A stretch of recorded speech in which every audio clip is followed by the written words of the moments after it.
Just give everyone a few minutes here before we get started.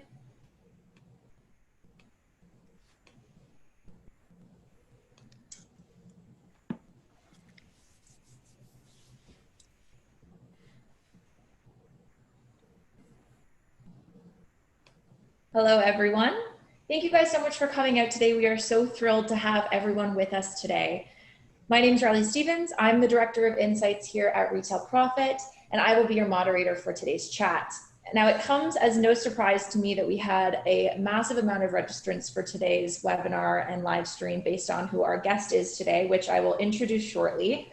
But before that, I wanted to go through a few housekeeping items. Here is my information. If at any point over the next hour you want to message us, tweet to us, tag us in something on social media, we've included all of the tags that you can use here today. You will notice that we've allocated an hour for today's chat, and due to the amount of information, we're going to be strictly adhering to that and trying to get through as many of your questions as possible. You'll notice that the chat box has been disabled. We're going to be using the Q&A box only to take your questions today. So if you do have a question, feel free to input it in the Q&A box found on the bottom of your screen, and we will be going through those throughout the live stream and taking those questions today.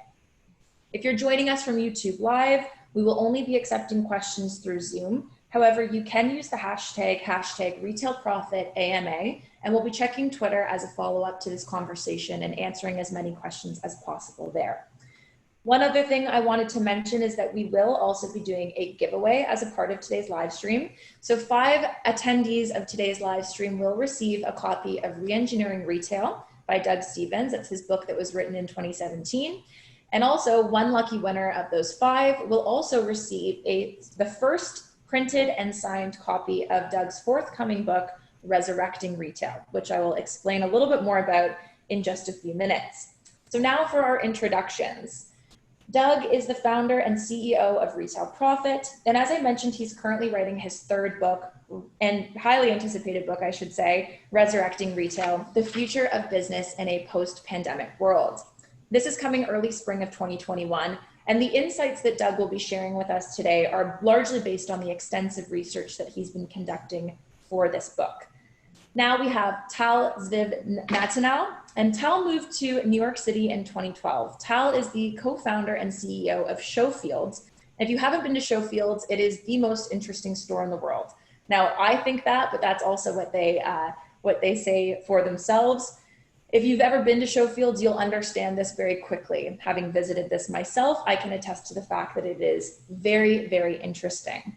Now, for nearly 2 decades, Tal has worked to create successful consumer products and activations through his skills in e-commerce, entrepreneurship, and strategic partnerships. Tal is a serial entrepreneur and an innovator at heart. He's co-founded businesses in events and payments, and he was included in Forbes Israel's list of top young Israeli startups in New York. When Tal isn't creating new experiences for consumers to explore and shop from, he likes to spend time with his wife and slide down SHOWFIELDS slide with his 4 children. Now, when I was in New York last January, I knew I needed, there is Tal. If you couldn't see him on the screen, he is also here for you to view, and these are his channels. So I encourage everyone to check out SHOWFIELDS after this. Now, when I was in New York last January, I knew I needed to see this spot that everyone was talking about. So I met up with Tal, and this is where we first met, to speak about the concept and where it originally originated.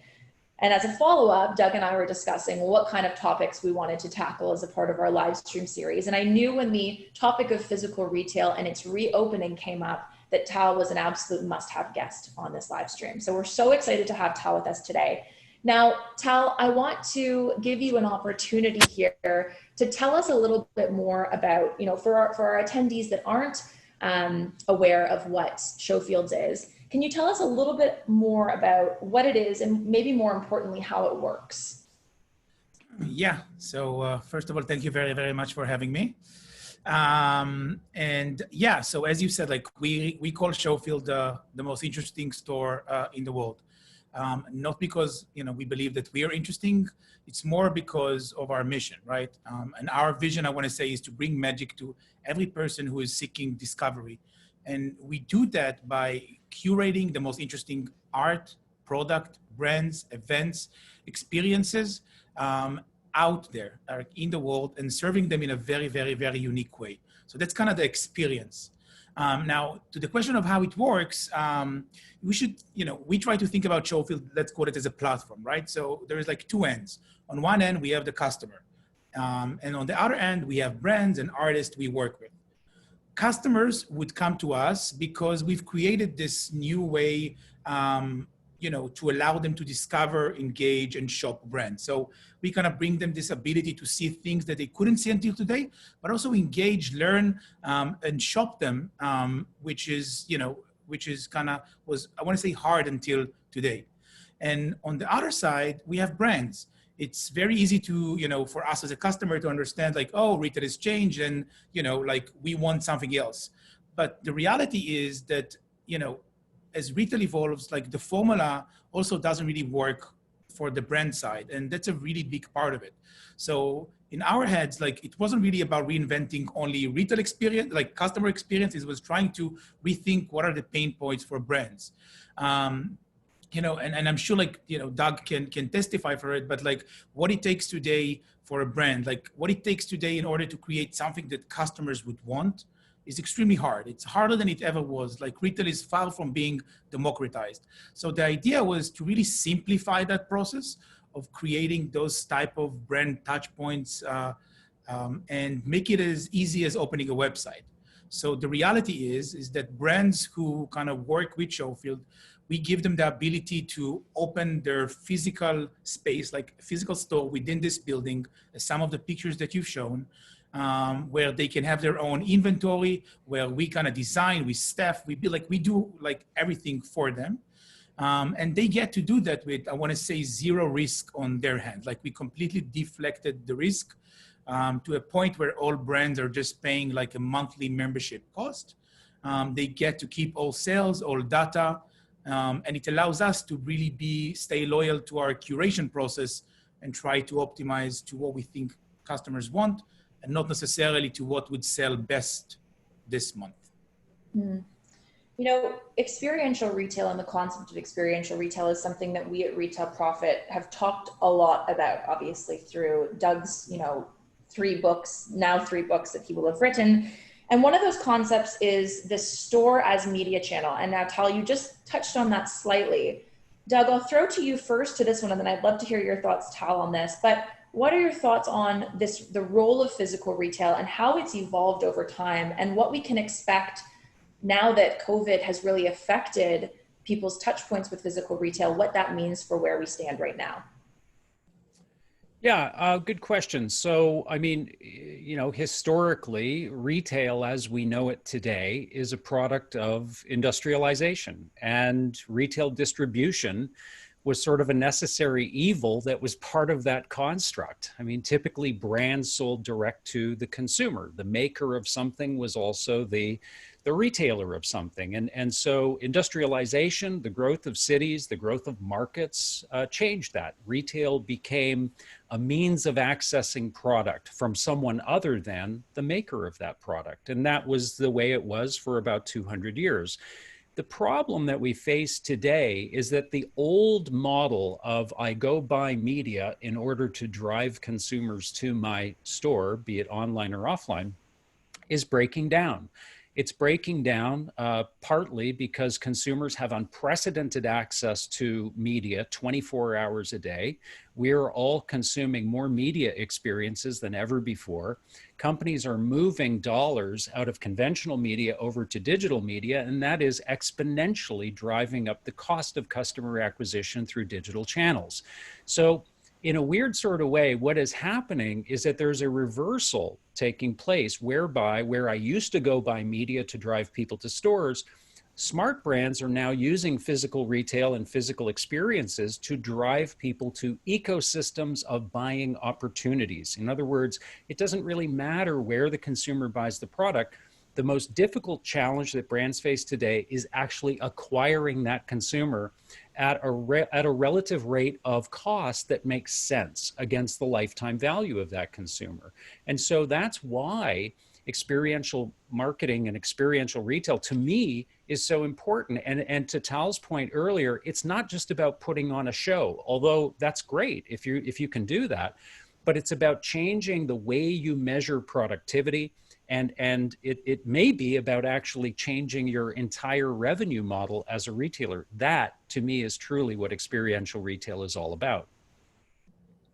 Fantastic. And Tal, do you have anything to add to that? Yeah, so I mean, we talk a lot internally about like, terminology, right? And I think that, like we personally, right, I try to not think about like physical retail or digital retail. I think that like physical or digital are, let's call it, types of mediums, right? And it's like print is a medium and a video, right, is a medium. And I think that like this medium of, by the way, physical, obviously is never going to disappear. It's always going to be here. And like, it started 3,000 years ago with the Grand Bazaar, and 3,000, years after, it's still here as a medium. So like, if we want to understand what is the role of this medium, I think we first need to understand, probably what is next for retail, because the only thing that is evolving all of those years is retail. And I think that, like, at least internally, what we believe is the next phase in the evolution of retail is something we call C-commerce or consumer commerce.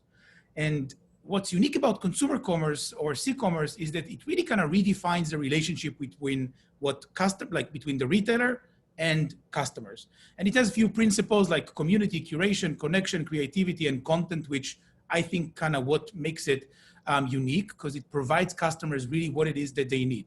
So like the reason for all of that spiel is because, like, in my head, eventually what customers want today is the same thing. And it doesn't matter if it's online or if it's offline. So to your point, Doug, like, I completely agree with the fact that, they are all eventually now going into a place where they're all like online, offline, subway ad, a banner, all of them would basically become a brand touch point.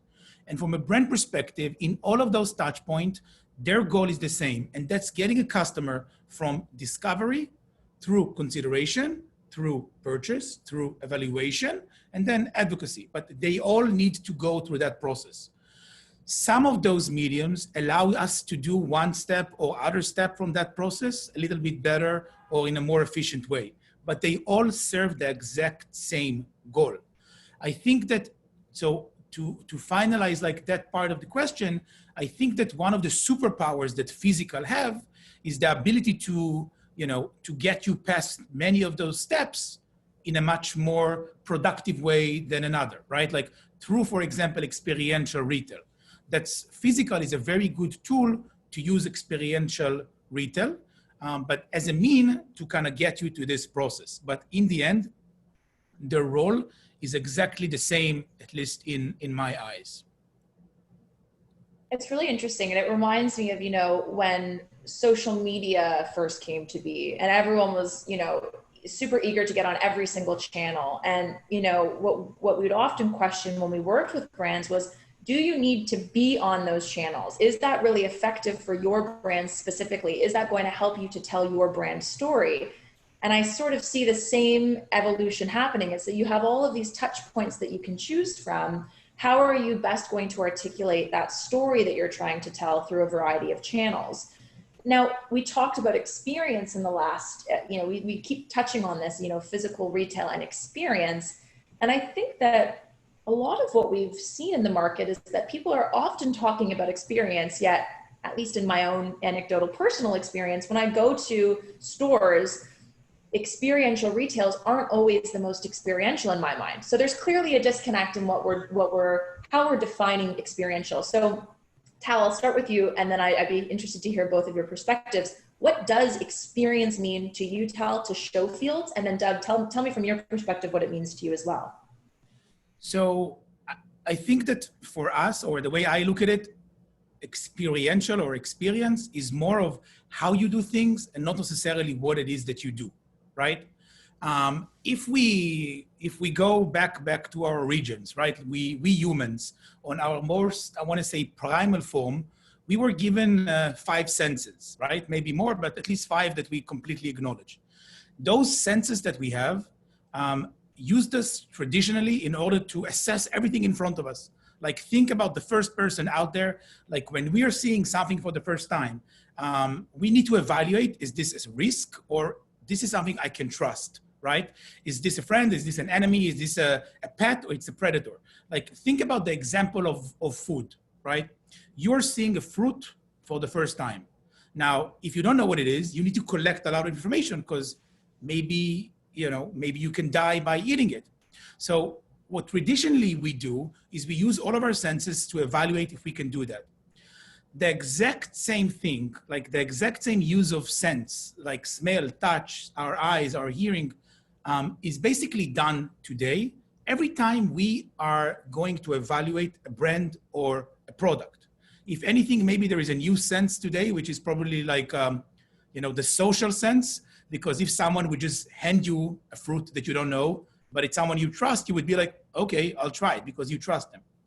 But my point is that assessing if we trust something or we should be afraid of it is exactly what we do today and what we did thousands of years ago. When we see a product, when we see a brand for the first time, in order to us to feel comfortable to purchasing it, we need to establish trust. The process of establishing trust takes a long time. As Doug said, you need to get in front of a customer in order to do that. The reason that CAC or customer acquisition cost became so expensive, it's because the attention span of a customer became shorter. And now you need many times to get in front of a customer to slowly establish this trust. So where do I'm kind of leading with that? In the way I see it, experiential retail is basically a way to engage all of your sensors in a very efficient way in order to get you to kind of go from discovery, or if you even know that brand, just to a point you kind of trust it and you want to purchase it. So you can see 7 banners, see a video, see this, see that, you can do that in certain ways. But also, if you get to to experience a brand in a very, what we call experiential way, like when you walk into SHOWFIELD and you walk into a space which was designed for a brand, in 1 second in that space, you understand what is this brand about? What is their vision? What is their mission? Are they well done? What is their inspiration? You can talk to a person, you can touch the product, you can smell, you can feel. You basically go through all of that process in 1 second.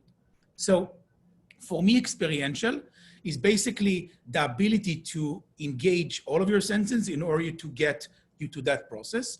And physical is probably the best medium or the best platform for us to kind of, to do that. And I think that everyone who would use this medium in that sense would basically kind of prevail and become successful. And the last thing I would say is that's why I don't think that experiential retail is going to disappear from the world, because experiential is not it's really how it is that you do stuff. And today you need to engage customers in a certain way, and tomorrow you would need to engage your senses in a different way. But the methodology, the way of thought of how to use it, I think forever is going to stay and was always there.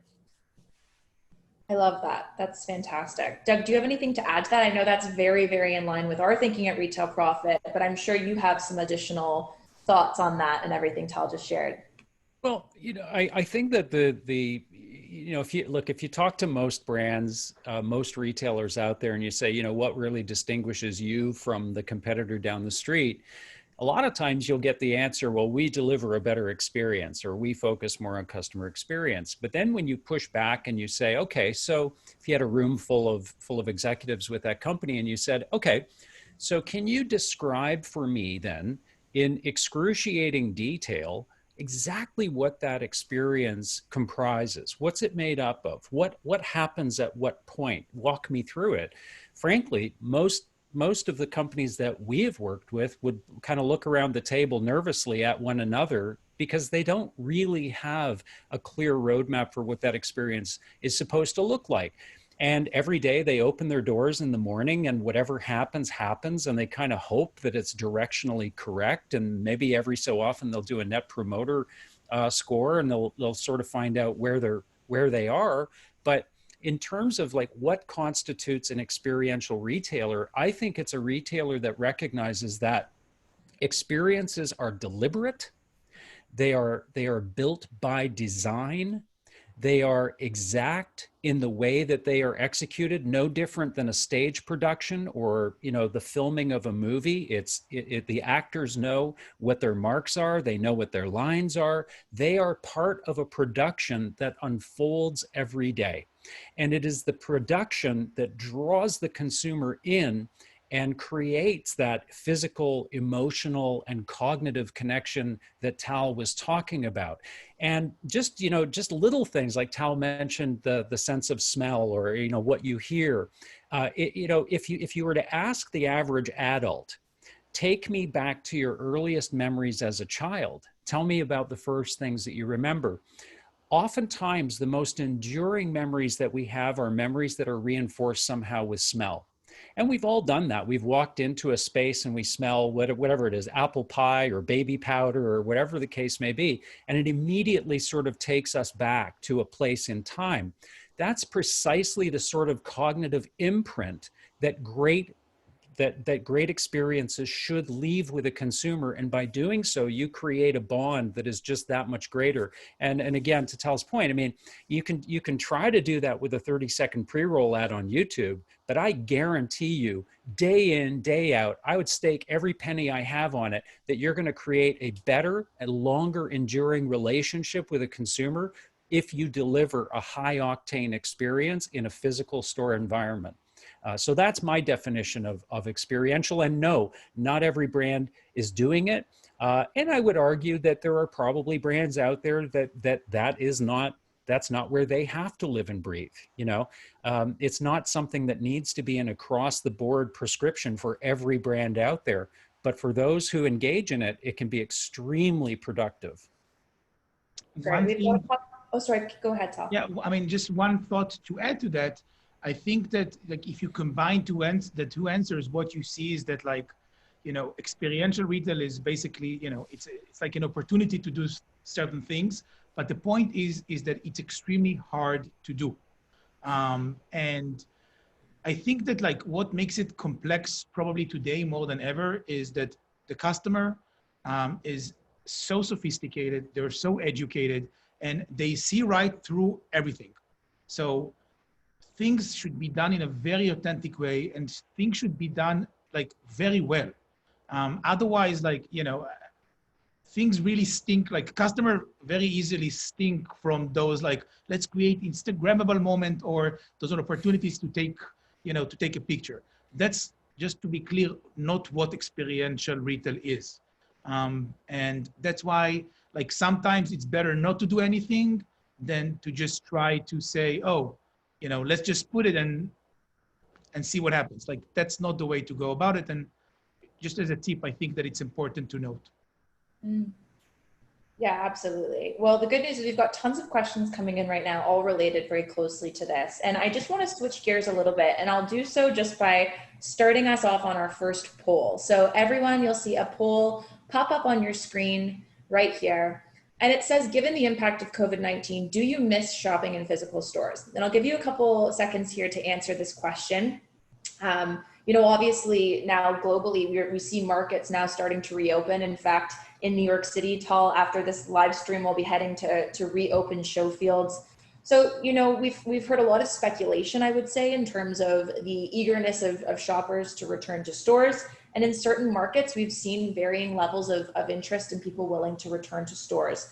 So this is really where, you know, the crux of our conversation today comes into play, which is we've level set, we've defined experience, we've, I think, articulated clearly what the importance of physical retail is. And now I think it's time to address the elephant in the room, really, which is COVID-19 has impacted the way that people will shop in stores and potentially their attitudes towards it. So I'll just, you know, while we wait for everyone to continue this poll, Tal, you know, obviously with the current state of affairs, this has thrown off, I think it's safe to say it's thrown off your core business model.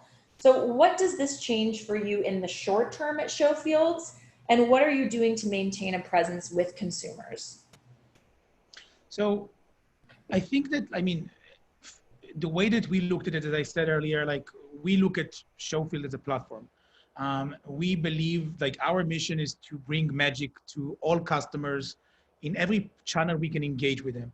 We believe that the way to do that is to reimagine, that aspect of retail through their eyes. We started with physical. Our first channel was rethink physical retail, like stores, through their eyes, and that's kind of where we started. But always on our roadmap for later this year was to try to do the exact same thing online. So when kind of March came and COVID with it, we just quickly reprioritize our kind of roadmap and basically just launch our digital version. But when developing the digital version, when developing like showfield.com, we actually went to the exact same steps. And going back to what I said about c-commerce, we tried to kind of check boxes, those 5 things. Are we able to provide convenience to our customers by aggregating all of those amazing things online to one site? So instead of going to 10,000 Instagram ads, maybe someone would, put them together. What if someone would curate them to one place? Maybe if we can create a community of people who are, kind of like-minded. Maybe if we can add like another layer of like live video. So, if the best thing in physical world is to have this human connection with a brand host, talk, relate to that, and you can't do that physically, maybe the second best thing would be a live video. So what if you can actually experience any physical product through the eyes of someone else in a live show, ask questions, talk about it, right? So we basically just apply the same methodology that we had so far to our digital realm, and we've launched showfield.com. And as you said, like tomorrow, today we have friends and family. Tomorrow we open for the public our New York store back again, and we are very excited and for that. Miami location is going to open later, like in few weeks. And our goal is to continue and to develop physical stores. As we said earlier, their role is just different, but they're still there. But to also continue our digital channel. And I can tell you, and we'll leave it with that like we have other channels that we are already developing, which, are also going to have a different role or a different place where customers and brands can kind of engage. Fantastic. Doug, do you have anything to add to that? Well, I would just say that the definition of physical can be expanded as well, and I think as we move into the future, we will see that. I was speaking with Harley Finkelstein from Shopify actually just yesterday, and we were talking about this notion of customer experience and to Tal's point, this idea of c-commerce, wherever the customer is, that's where the experience is. And Harley was just remarking on the fact that, we haven't even scratched the surface of things like VR and AR yet as well. So, does a future world include a place where all of a sudden SHOWFIELDS, essentially comes to life in your home? That there's tremendous potential as well to take the quote unquote physical experience of retail and transport it directly to consumers. So we have to stay liquid in our thinking about this definition of experience and where they can take place as well. I love that. So I'm going to share the results now of our first poll so everyone can see. The good news is people miss shopping in physical retail, and pretty staggering results here, 48%, and 41% say somewhat. So clearly there is this desire for connection, for physical experience. And we've talked about this for quite some time at Retail Profit, the retail apocalypse. Everyone talks about the retail apocalypse and all of these physical stores closing. And the important thing to note here is that when we look at even generationally, younger generations, there's this misconception that younger generations don't want to go into stores anymore, and it's simply not true. Good experience is good experience, and it garners great response from people who want to go and leave their homes to experience it. So we're going to start to get into some of these live questions now. We have some incredible questions here, and Lionel, who's joining us today, speaks a lot about, and he'd like to hear your perspective on this aspect of physical retail as a means for discovery. So clearly there, and his thought is that, just the discovery aspect of shopping for many categories is best done in store. It's all about the senses. It's all about engaging all of those senses to really feel like you're a part of it. And the other point that Lionel makes, which I really liked, was, and I know this is something that Doug, you've spoken about in the past, is that the Amazon algorithm might suggest products that other people have bought that are similar, but it's not a powerful experience, right? So Doug, maybe this is best for you to kick off on, and Tal, I'd like to hear your thoughts on this as well, but about this delineation between online and offline and why those experiences are so different. And if in fact we can replicate online experiences to fulfill that sensory interaction of the physical world. Yeah, it's a really interesting question. And, you know, that is part of certainly the appeal of shopping in a physical environment is the element of surprise. It's finding the thing that you didn't anticipate finding. It's sort of that serendipitous sort of experience that is not being algorithmically driven. And so, yeah, that has been the age-old appeal of physical retail for some time. And in fact, you know, when we were sort of standing back and reflecting on this whole idea of how do you go about actually operationalizing remarkable physical experiences, we came to basically the conclusion that there are 5 elements to every remarkable experience. Surprise being the primary one, that when you engage in an experience, you as a consumer would love these delightful surprises along the way. That may be product, it may be a service you'd never heard of, maybe finding a brand that you've never heard of before. The next one is uniqueness. So creating that experience so that it feels like something that the consumer has never experienced before. I remember walking into SHOWFIELDS for the first time, and one of the first things I saw was a customer coming flying down this slide from the second floor of the store down to the main floor. And so there's an example of something you're certainly not going to find in just every retail environment. Personalization, another key point, you know, making the customer feel like they are being recognized, they're a part of something. And then engagement, actually allowing people to touch things, smell things, which, you know, I understand that seems a little abhorrent in today's environment, but certainly, you know, it's a human need to touch, to explore, to try things. And then finally, to be able to do that with a degree of repeatability. So the question then, how do you get that experience online? Well, again, there are companies that are working on it. One company being Obsess, a company that creates digital storefronts for brands like Gucci, Tommy Hilfiger. It's a startup that is getting some real traction in a COVID-19 landscape, and they literally allow you to shop online, but in that same sort of natural and intuitive way by actually navigating through a digital store instead of just an indexed page or a search bar on Amazon, which I think we all can agree is like, you know, it's just like eating plain toast with nothing on it. It's just, you know, it's a great means of getting what you need fast, but it's certainly not a fun shopping experience. Absolutely. Tal, do you have anything you'd like to add to that? Yeah, I mean, I think in general, right, there are 2 types of shopping. There is the category of immediate retail, and there is the category of non-immediate retail. Immediate, or what we call, like, you know, essential, are things that I need right now and I cannot wait. The Amazons of the world basically kind of own that category, because this is where we really optimize for convenience. We want to get the product right now, right here. We don't really care who delivers. We have zero loyalty to anyone. We want convenience and price, and that's all. And then the other category, which is really retail as we know, right? This is like the department store. This is the big boxes. This is like retail stores. Is on its essence, it's about discovery, because this is about you maybe trusting a brand, maybe not even knowing the brand, but not know exactly what it is that you want, and you need to discover. Like retail started from there. Like the first thing that was like, you know, again, you going to the roots of retail, like to the roots of retail from a market where as the essence of discovery, because you get lost, and until today it works, to the first department store. You look at Bon Marché or Selfridges, which really like they all spoke about discovery, and because I really think that that's the essence. The process of discovery, to your point, is something which is completely much better done in the physical world. Because when we don't know a brand, then like it's harder to, for the first time, kind of see it. Like, you know, Doug, you mentioned it, and you know, we talk a lot about it, that the only thing that cannot happen online never is serendipity.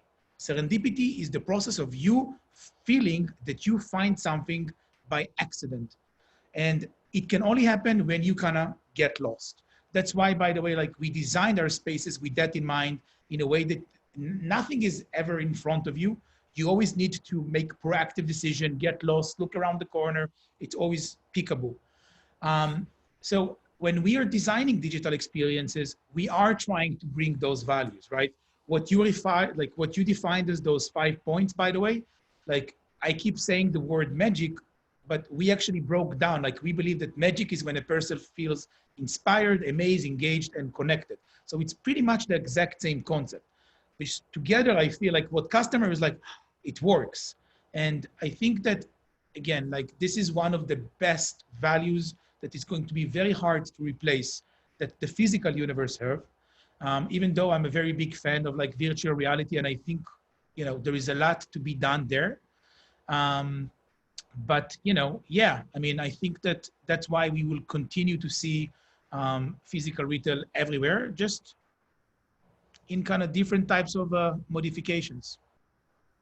That's fascinating. And Mike Zakor, our good friend, has just commented an interesting point here too, in terms of serendipity, Tal, in that in some places, like in China right now, we actually are seeing Alibaba, JD, building this element of surprise or stumble upon treasure hunts into their systems. So even then, we are starting to see this push to that, which will then sort of allow us to have all of those experiences across the board, not necessarily channel specific, but really just as a retail experience in general, which I think is really interesting. I'm going to ask a couple more questions while we're on the topic of the impact of COVID-19 on physical retail.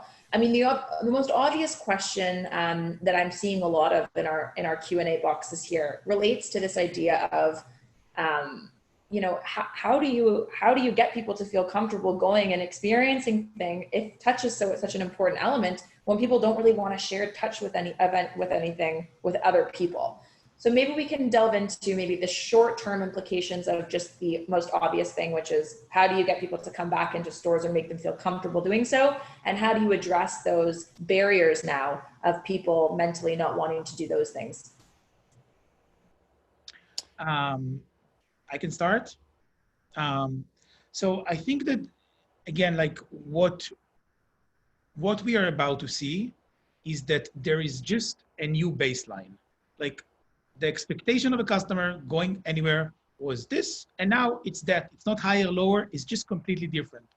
And what all retailers are going to need to do is to, you know, realign to that baseline. And I'm telling you already that this baseline is completely going to change over in the next few months. So at least the way that we approach it in the short run is kind of understanding, you know, what are all the requirements, and follow all of them. And I want to say even like become best in class in all of them. That means like social distancing, cleaning protocols, the way you touch product, services. Like we've changed the way that you know, like we've created contactless experience in the store, like this magic wand app you can tap and engage and learn about products without even, you know, without touching them. You can do contactless checkout. So it's really about trying to predict what we think customers are going to expect or be concerned of and trying to get ahead of it. But I think that the point, and the biggest point here, that nobody probably like really want to talk about is that one thing is for sure, consumer behavior is probably changed, but nobody really knows yet how. So in the short run, I'm telling you, like, you know, I spoke to dozens of retailers. Everybody are going to do the exact same things, taking all of those precautions. And I think that that's what hopefully going to make customers feel comfortable. You know, if we had 100 people per square foot and now we can have 5 people per square foot, and if like everybody is wearing mask and everybody's wearing gloves and everything is sanitized and like there is enhanced protocols for cleaning everywhere, like this should give you the, you know, if that's what you were worried about, that should give you that level of safety. But what I am thinking and what keeps me at night is that, you know, if in a more deeper level, consumer behavior has changed. And by the way, for everything that might look negative, I think that there are things which are probably like also created opportunities, right? I think that when there is less people in the store, this is a magical moment to create a one-of-a-kind customer experience. Like now you can really go personalized because that's what it is. Now you can really, double down on that moment with a customer. I think that, might we see less people in the street? Maybe, but those who are there are going to have much higher intent. So necessarily conversion rates are not going to change. So I think that there is like a lot of things which are about to change. I don't think it's going to be for better or worse. And I think that nobody knows what's going to happen in the long run. The only thing everybody are doing and will do is try to kind of, I want to say readjust to that baseline today and try to keep up with it tomorrow morning and the day after, hoping it wouldn't change again. And the day after that, and the day after that. Doug, I can see your wheels turning. Let's hear what you have to say. You can see the smoke coming out of my ears. I can. Yeah. So, I mean, look, we owe it to ourselves to be honest. There's no question that COVID-19 will have an impact. Social distancing will have an impact. Occupancy restrictions and the the fear on the part of consumers of touching, tasting, feeling, et cetera, being in close proximity. All those things are real things. But I think Tal's point is really important here. These are also things that drive us out of complacency as businesses, as retailers. We can't just sit back and get fat and lazy with the old model of people streaming into our physical stores. So what can we do? Well, we know that there are businesses in China right now that are literally selling millions of dollars worth of products a day by using live streaming, just as we are right now, just somebody using the store as a stage where we can transport the experience directly to the customer, engage with them. So in other words, SHOWFIELDS at home, or, insert name of retail store here, at home, you can enjoy that experience at home. Will it be exactly the same? No, of course not. But it also comes with an added level of convenience, and you're expanding your audience. Somebody in Saudi Arabia now can experience SHOWFIELDS. So live streaming is one thing. Some businesses have also said, hey, this is a great opportunity to, use our sales associates, but use them as personal consultants, using online or digital clienteling as well. So there are, if we just sort of change our perspective and say, okay, but the fact that we can't have 1,000 customers streaming into the store does not negate the fact that we have a store that's really fucking cool, and we should be bringing that store to people all around the world. It becomes a sound stage. And that's, frankly, that's work that we're right now in the midst of doing with brands, is saying, how do we turn your store into a stage that we can then take out to the world and allow them to experience it? So, we just have to sort of remain very flexible in our thinking. But I'm looking forward to the day when we do know that there's a vaccine for this virus and we can be inoculated and we can get back into these store environments and really do what we humans do best, and that is touch and feel and make a mess of things. I love that. All right, I'm going to throw to our second poll of the day now. Let's see here. Just give me one moment. So poll 2, you will see this on your screens shortly. And the question here is, do you have a contingency plan in place in the event that the physical retail revenues do not reach pre-pandemic levels over a long period of time? Now, this question obviously is specific to the retailers and brands who are joining us today. If it's not applicable, not to worry. We'll have one more question for you all later on, hopefully, if we have more time. And while I give you guys a chance to answer this question, I want to quickly touch on something that a lot of our attendees have been asking as well. And we sort of touched on already, but I'd love to go into some more detail about it. And this is about stores historically primarily being mostly about the distribution of product. Retailers have measured the productivity of stores on this. We've used metrics like sales per square foot, et cetera. And now, with physical retail being handicapped, does that measurement still have legitimacy? How are the ways that we're measuring success of our physical retail stores going to change? And, you know, another thing I want to quickly highlight is that we've often heard of retailers taking a retreat from physical retail because they don't feel that they can move as much product through their doors as they once were able to. And surely coronavirus will have that same impact on some physical retailers. So Doug, maybe you can start us off and highlight the danger of looking at these traditional metrics to justify a store staying open in a particular market. So I think the danger is that if we continue to subscribe to those metrics in a very narrow way, essentially it becomes a road to obscurity.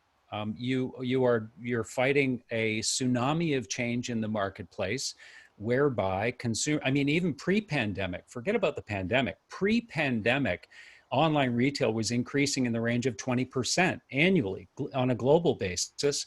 And that's in a world where physical retail, if in a good year, is between 4 and 6% increase. So given that math, you're only going to be selling less and less and less out of your physical stores over time. And if your measurement for productivity is based on sales per square foot and comp store growth, guess what? You're going to be disappointed every single year.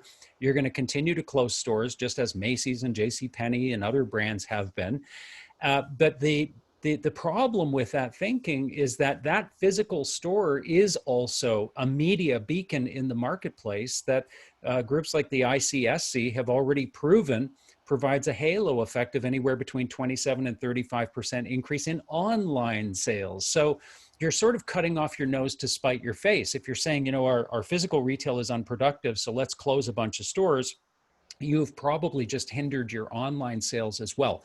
So my feeling is what we have to do is we have to look at physical stores, not only for four-wall productivity. That doesn't go away. That's still important. If you sell something out of the store, great.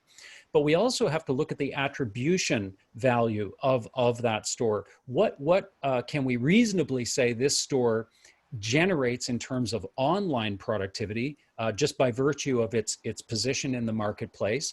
And then lastly, we also have to appreciate the media value of that store. So how many consumers come in a year? What is the nature of that experience or impression that we deliver to the consumer? Is it positive, which we hope it is?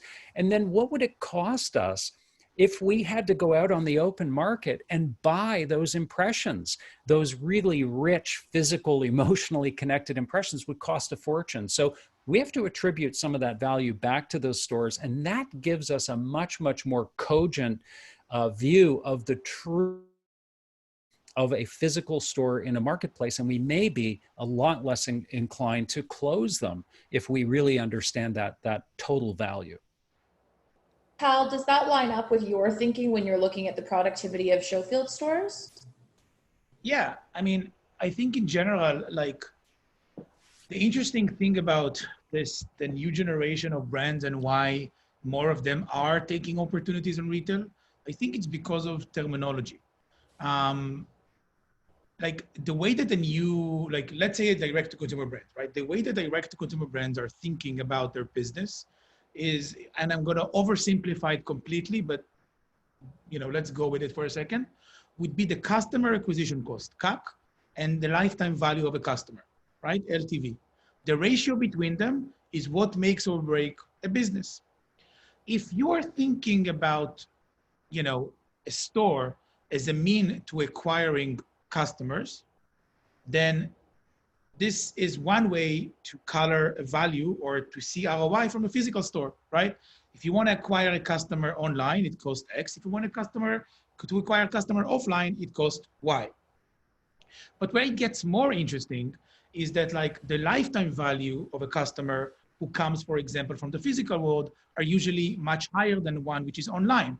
From the easiest thing that we can understand, like returns, right? If you touch the product, less likely to return, which means lifetime value is higher. But if you dive into the previous parts of the conversation and think about what is really how we all here imagine the purpose of retail, which is to provide convenience, which is a place to create community, which is a place to create, to tell the brand story. So all of those things together actually either help you in some way or another to either acquire new customers, right? Or to increase the lifetime value of those who exist. Because if you can think about the physical store as a place where you can create a space for your physical community in the same way Nike does. And if you think about your physical space as a place where you can meet and educate customers, like what is the worth of this? What is the worth of a person spending 30 minutes in your store and then talking about it to someone else? What is the value of a person now falling in love with the brand, and instead of buying this product once, now he's going to buy it 5 years, 10 years, 20 years. So if you're thinking about physical as the metric of distribution of product, to begin with, it's problematic because it's a question of how many people come to the door and how much product do I need to. And I think that one of the best values of online is actually distribution. So, why not use the online for like the superpower, which is, kind of distribution and being able to have fulfillment centers anywhere else, and use those physical stores in prime locations in order to engage with communities. So, I mean, I think that, again, like, it's really about, like, it would be a mistake to think about, the future of retail with, like, old kind of glasses, because the world is completely changed, and, like, retail is surely evolved. The question is, like, are we going to evolve with it or not? And I think that the best way to do it in general, and that's what I always kind of advise brands, is to stop thinking about what it is that you want. Because it's very easy for us as retailers to think about what we want. We want more people, we want more foot traffic, we want more sales. I think that what nobody is asking is what customers want. And and it's hard to do sometimes when you're in a strong position. But, like, if we stop for a second and we ask, what do customers want today? What do customers want post-COVID? Then I think we can then reanalyze, like, is the store a good tool for us to achieve that or not? And, like, to try to think about this universe in that perspective. Just want to pick up on one thing that Tal said earlier as well, and that is about the bar getting higher, because I do believe that is going to be one of the consequences when we do come out on the other side of this virus, which we all hope is as soon as possible. The question will be, to what extent has consumer behavior actually changed? And I do think that what we have become through this period of time is somewhat more acclimated, if you will, to what our online choices are. And we've also seen companies stepping up and becoming more creative about how they deliver experiences or how they service online. So we've got consumers sort of meeting brands in space here and collectively changing behaviors. And so when we come out on the other side of this, my feeling is that the bar is going to be extremely higher. That you're going to have consumers that are going to say, I'd like to go out and go to a store, but do I really need to go to that store? Do I really need to go to Best Buy or whatever? Or is that something I could just as easily get online? Because what's the experience at a Best Buy? And I'm not just picking on Best Buy, and I hope there's nobody offended on the call, but I mean, it's just an example of something that could be an experiential wonderland for adults, but it isn't. It's a place that you go basically to pick something up. It's a lost opportunity, and it's not going to serve those brands very well in the aftermath of COVID-19, when consumers, even if it's just subconsciously, are sort of saying, I maybe won't go to the store unless there's something truly remarkable and compelling that's going to drive me there. And it's going to mean that every brand is going to have to amp that experience up even more. It's a really good point. There were actually a few questions about that too, so I'm glad that you both touched on that. And I've even seen through my own research, little things like a lot of companies through social distancing measures had to implement things like one-to-one appointment-based shopping experiences. And that was out of necessity. But what they quickly learned is that that's something that they will continue to do because it was very well received by customers. And that's just one tiny example of the types of things that I think we'll start to see in physical retail experiences that will come directly as a result of COVID-19. Now we've got about 6 minutes left. And as I said at the beginning, we want to be mindful of people's time. I'm going to share the results from poll 2 quickly with everyone now. You'll see that a large portion of our audience, this question wasn't applicable. to, and the majority of the retailers and brands that are with us today said that they have somewhat of a contingency plan in place in the event that physical retail revenues do not reach pre-pandemic levels. And Tal, this sort of reflects what you said in the sense that we can speculate, but really no one knows exactly what the changes that will come from this will be as of right now. And all we can do is take it day by day. So thank you everyone for contributing to this poll. Now, I want to ask one very lofty question to finish things off today. And if you guys can try to summarize as quickly as possible and maybe we just touched on it a little bit, but what we do feel the biggest change if physical retail due to COVID-19 will be. Well, I'll open up, and I'm probably more interested to hear what Tal has to say on this. But I mean, I think look, there are short-term consequences and there are long-term changes, and I believe that in the short term, of course, we can expect that mitigation, social distancing, germophobia, all of those things are certainly going to come into play. We're going to see a changing landscape. There will be old deadwood brands that drop off the face of the earth. The Amazons, the Alibabas, the Rakutens, and the Tencents of the world, they are going to get bigger. This is like an IV drip of steroids for them, this whole pandemic and everything that comes with it. So they're changing cast of characters, the big are getting bigger, the small may disappear. But to me, the really interesting stuff is the longer term changes. How is COVID-19 going to affect the way we work? And how is that going to affect the way we live? How will it affect education? And how does that impact cities that are highly reliant on students living in those cities to educate themselves? How does all of that affect transportation networks along which retail has basically been attached at the hip to commuting traffic and commuting nodes. So the nature of cities, the nature of life, where we live, how we live is changing. And to me, I think what really is the key call out here is that retail is being dragged now, kicking and screaming from the industrial era into the digital era. And to Tal's point at the opening, that means that the consumer now is fully living in the digital world. And so against that backdrop, we do once again have to question, what is the value of going to a physical store? What makes it worth the time that's being invested to do that? And how do we construct experiences that are just like that woman coming down the slide, which I'm sure she'll never forget, that trip to SHOWFIELDS? How do we make it something that can be memorable for forever? Tal? I think, agree with everything said. I think in my head, it's like many lines between many different types of products and brands and companies and approach were very, very blurry.